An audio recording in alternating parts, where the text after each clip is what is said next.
บายดีสบายดีทุกคนสบายดีถ้าสบายดีสุขคนเด้อเอารถสแนลหรือว่ารถนุ่มล่ามันถ้าสบายดีอยู่บนรถวันนี้เนาะ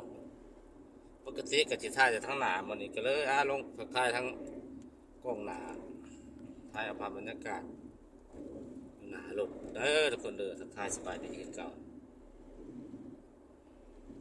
คือฟ้าของฝนวันนี้พี่น้องสำหรับการเดินทางก็ออกจากชายแดนมาประมาณได้ประมาณ10 กว่านาทีแล้วทุกคนเนาะตอนนี้ก็มุ่งหน้าสู่พุ่นแหละเมืองเซโปนขบวนรถกระมาน้ำหลังพุ่นแหละเอาอาสิถ่ายขบวนรถแห่ท่านผู้ชมFCได้เบิ่งเนาะ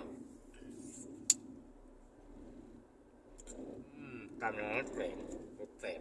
แห่เบิ่งทางหน้ากันคนบรรยากาศดีมื้อนี้ฝนตกคืมฟ้าคืมฝนจะมาออกพรรษาลาพระเจ้ามาได้จากมือแล้วทุกคน3-4-5 วันแล้วบรรยากาศก็ยังมีฝ่ามีฝนโปรยลงมาอยู่บ้านสะเลวประมาณนี้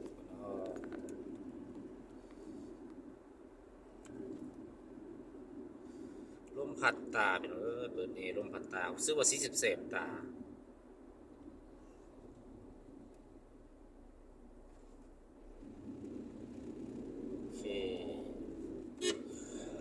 ทางต่อมัน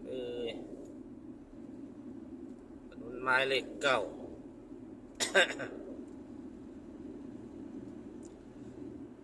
ตอนหน้าก็จะเป็นบ้านดงเนาะบ้านดง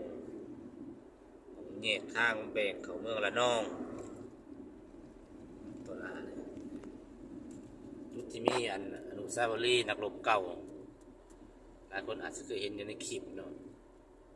กันในซ่องขาบ่าวลอนชาแนลก็เคยเอาลงอยู่เนาะคลิปที่ว่าย่างเข้าไปเดินชม สวนอนุสาวรีย์นักรบเวียดนามลาวต่อไปในบัดดงทุกคนจุดแลนด์มาร์คหรือจุดที่ว่าเป็นเอกลักษณ์ของบ้านดงเนาะไปมากอ่ะ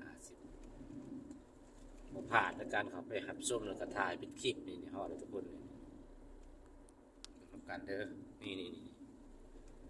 ตัวนี้แหละจุดนี้แหละโอเคฮอดบ้านดงแล้วขอคิดส่วนสิค่อยไปโอเคแล้วทุกคนเด้อโอเค